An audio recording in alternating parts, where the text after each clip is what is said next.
Welcome to another episode of This Is Why I Don't Vote, a podcast. Your safe space to discuss sports, politics, social issues, and even religion. Where we will take it all very seriously, but not too seriously. We're getting to the end of the year. It's Season 4, Episode 49. Regardless of whether or not you agree with the decision or you disagree with the decision, I hate to break it to you, Joe Biden didn't have anything to do with issuing that pardon of his son Hunter Biden.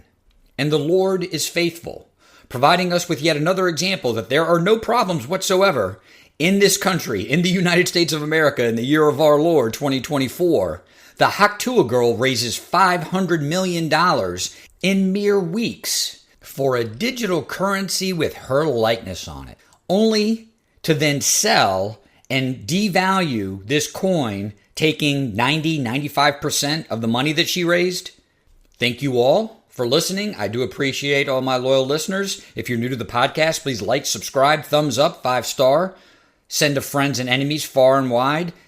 Do write a review. Tell me how much you love me. And you know what else you could do to tell me how much you love me? This Is Why I Don't Vote podcast is on Patreon. Take some of the money that you have and give it to me.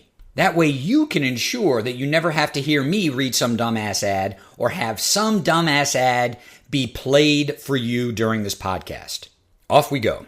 Act 1. Joe Biden did not technically pardon Hunter Biden because he doesn't have the cognitive ability to do so. President Joseph Biden pardoned his son Hunter Biden. I've given it a couple of days. I wanted to see all of the pundits offer their opinions, the scuttlebutt. It's some pretty tired and lazy shit. If you're on the left, it's what father would not do this for his son, and you can't trust the Trump Justice Department because they're going to be politicized and they're going to be going on vendettas.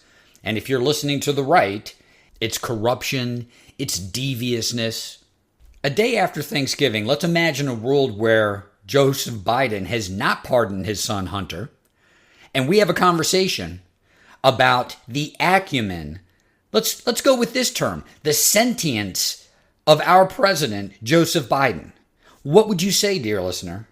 You say the man has done lost it. He is not cognizant of what is going on around him. Not 6 months ago, 6 short months ago, to offer as much, Joseph Biden has lost it. He's no longer cognizant of his surroundings. Was a criminal offense on the left. The legacy media still could not accept it and would shun, if not go as far as to discredit anyone who was offering as much in the legacy media landscape. Biden pardons his son, and all of a sudden, this was a calculated move, and we want to discuss all the circumstances surrounding it and the effect, and yet we've forgotten that absent this one act, if we were having a conversation about Joseph Biden, it would likely be about the fact that he is just a shell of a man. That because of his rapid cognitive decline, we literally have a ghost as a president, a shadow as a president. To provide some context with this position that Joe Biden really isn't there, that he doesn't have the mental capacity, there's a couple of events that occurred contemporaneous to this pardon that I think illustrate there's not a captain at the helm of the ship.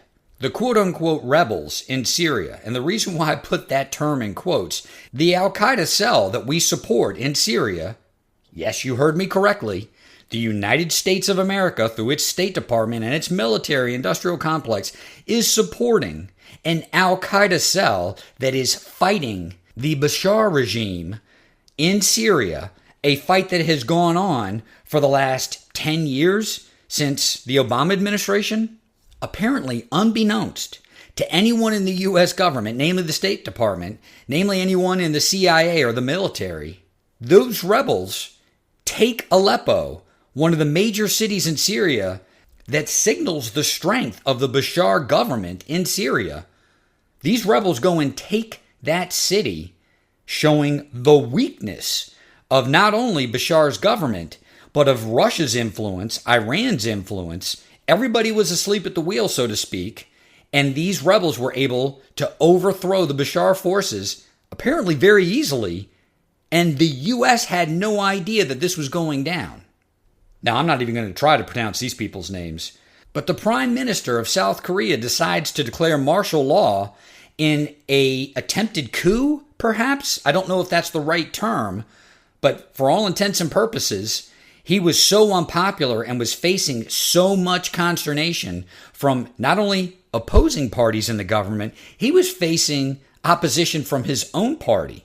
He declares martial law thinking that he's going to be able to implement this crackdown in South Korea, and his government doesn't support him, and moreover, the most important element doesn't support him, the military. He gets only this tepid support from the military, and this is Biden's boy. This is the State Department's boy.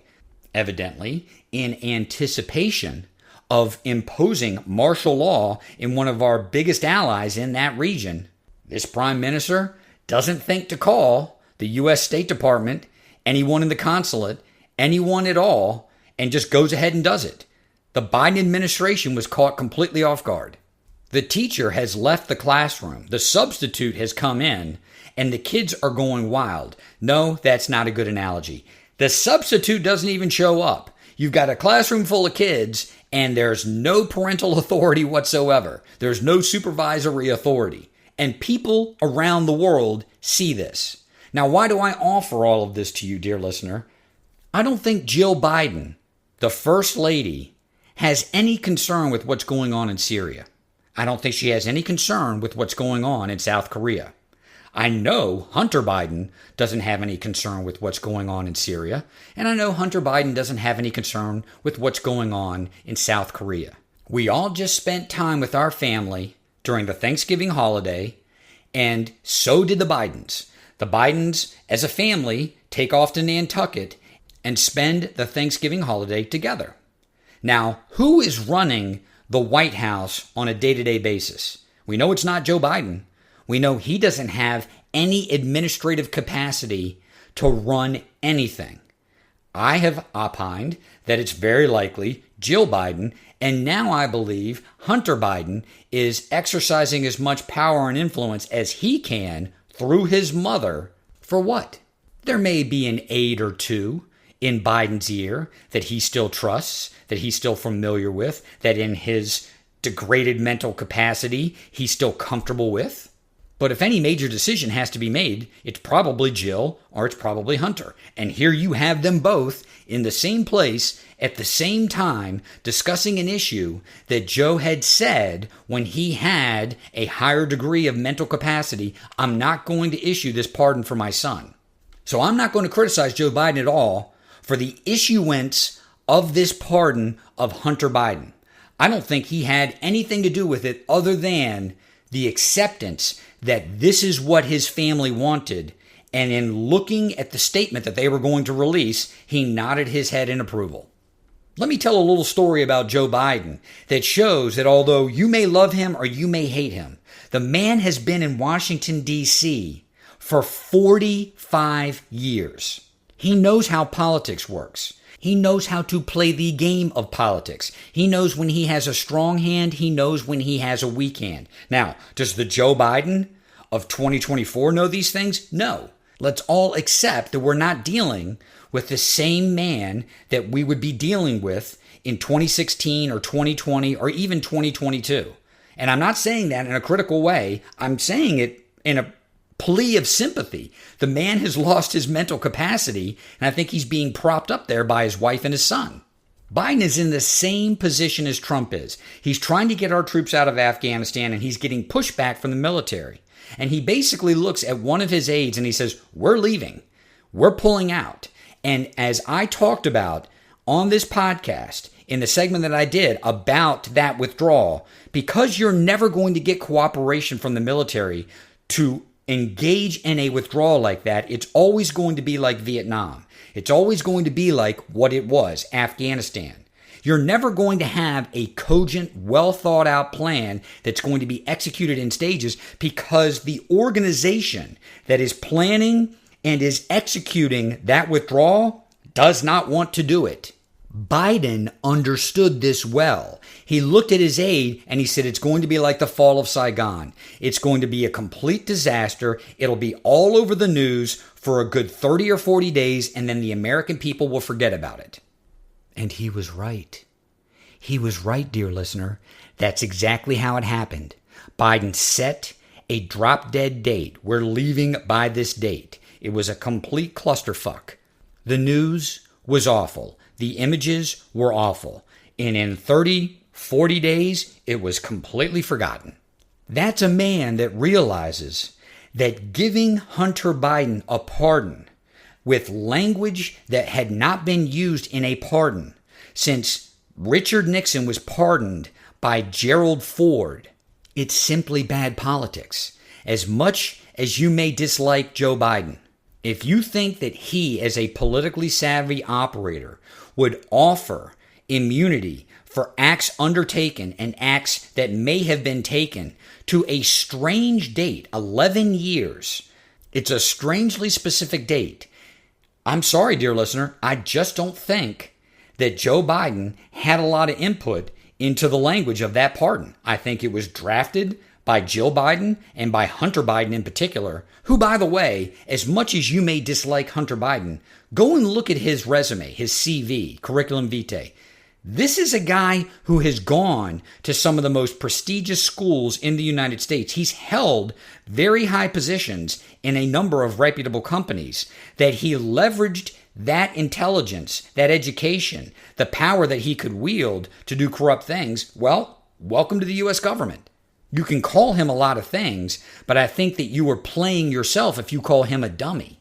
My hypothesis, my theory, is that the Biden family contributed equally to this pardon in pressuring Joe Biden to issue one, and then when that had been quote-unquote decided, the extent of which is probably just getting Biden to nod his head, it was authored by Hunter Biden, influences perhaps from a couple of aides, and Jill Biden. 2012 Joe Biden would look at this situation and say, you've overplayed your hand, Hunter. You've overplayed your hand, Jill. The reason being is because if you issue a pardon with such sweeping language in light of a president who's coming into office having been convicted under, whether or not you agree with the charges, 40-some felony counts, you have absolutely given away any political leverage that you had. Not that it would make any difference, but any political leverage that you had with the president pardoning himself. In addition, there's no telling what kind of pardons he's going to issue, Donald Trump that is, in light of this pardon from Joe Biden that, again, is one of the most sweeping pardons that's ever been issued in U.S. history, sans only the pardon that Gerald Ford issued for one Richard Nixon. Point all your vitriol at Joe Biden if you will. I personally don't think that he had as much to do with that pardon as both the left and the right are accusing him of. And let this serve as a companion piece. I'm recording this on the Saturday that I published the podcast. Yes, there was a story in Politico that came out about Joe Biden considering these sweeping pardons for certain people that have not even been accused. And let me repeat that word, accused of a crime. Adam Schiff, Liz Cheney, Anthony Fauci. And the news treated this story like they treated all the stories that were coming out of the Biden administration 3-4 months before the debate with Donald Trump, that Joe Biden was talking with aides, he was talking with lawyers. And as we know now, that was all bullshit. That Joe Biden was barely sentient in the White House in the months leading up to the debate that he had with Donald Trump that turned out to be such a disaster, that demonstrated that everything that was coming out from the mouth of Kamala Harris and from Nancy Pelosi, Chuck Schumer, it was all bullshit. Biden was barely sentient. And now the media has in service, in assistance, in a promotion of the pardons of these people, these media darlings, has gone with this story that, Biden is mentally mulling over the ramifications of these pardons. The fuck he is. That's bullshit. The man doesn't have the capacity to do as much. These are the people in the White House that are running the country in the absence of a sentient Joe Biden. Yes, it could be Joe Biden. Yes, it could be Hunter Biden, but this is more likely the aides that are surrounding him, names who we don't recognize, right? These aren't everyday household names. And I think these people were trying to float what the American public would do in response to this type of action by a president, pardoning someone that had not even been accused of a crime under the auspice that, well, the next Justice Department is going to be so politicized, we have to protect these people. Take the names, take the faces, take the politics out of it, dear listener. This is an absolutely atrocious precedent.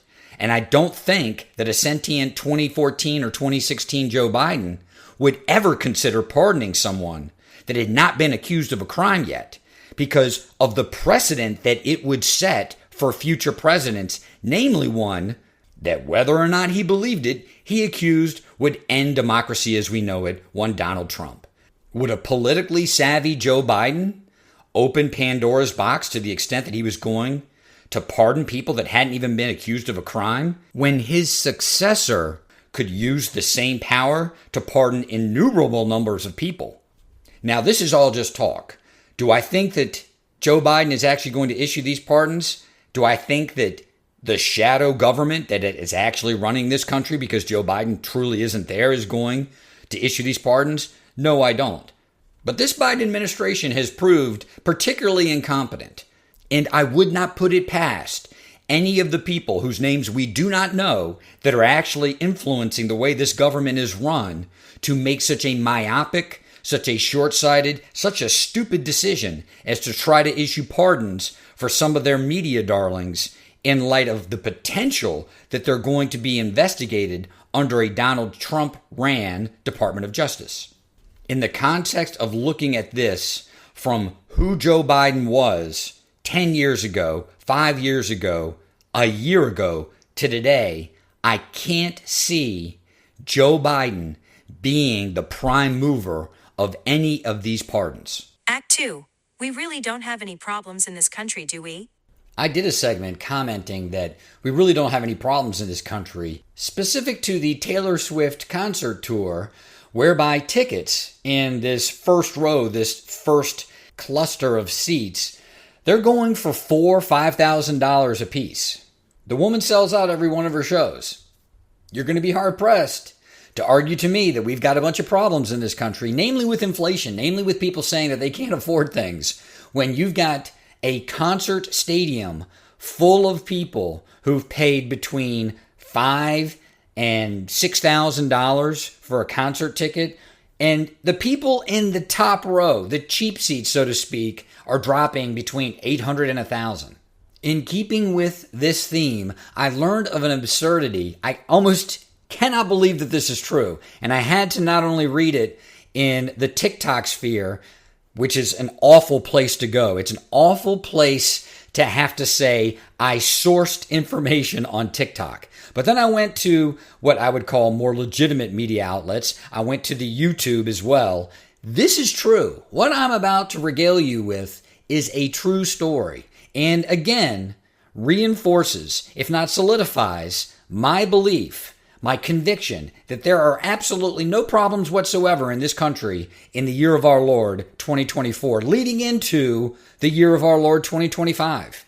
There's a girl, her name is the Hawk Tuah Girl. You love the Hawk Tuah Girl. Don't lie to me. You're a simple, simple creature. I'm late to the game. You know that. If you listen to this podcast for any period of time, you know that I'm late to the game on the social medias. I didn't see this Hawk Tuah Girl, her name is Haley, I believe, until I saw something on Instagram memeing that interaction that she had with this guy on the streets of Nashville.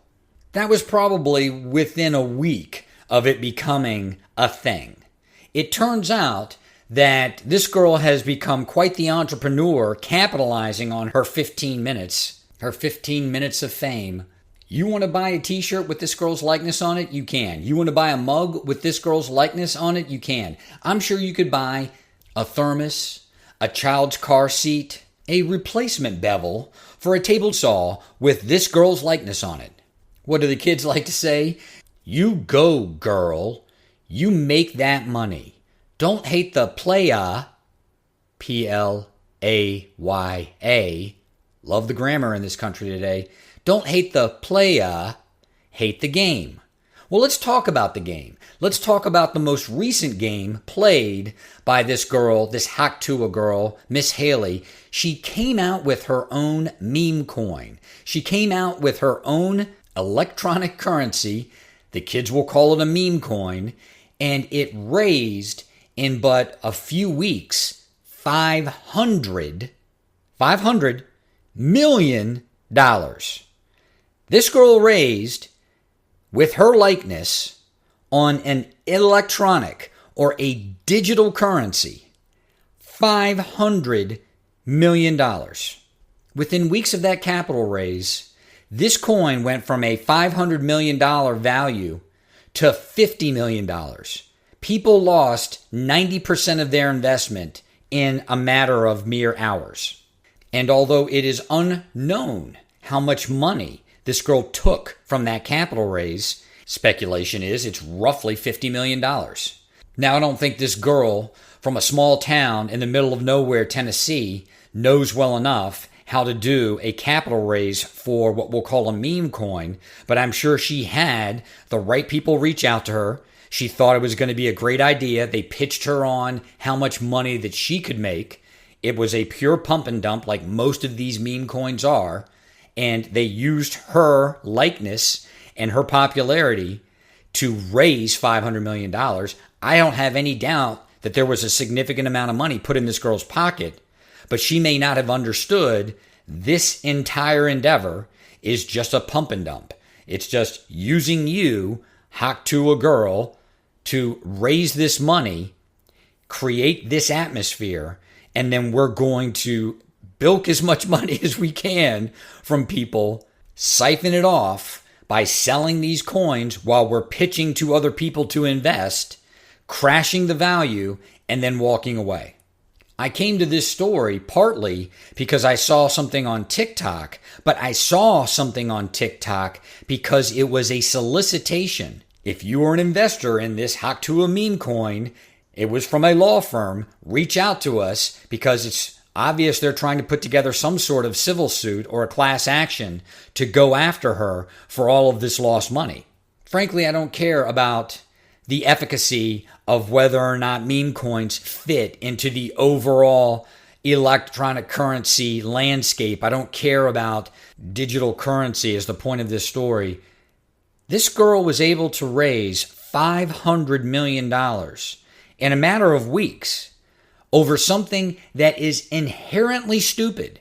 It's a meme coin. It's a digital currency that has the picture, the likeness of this girl on it.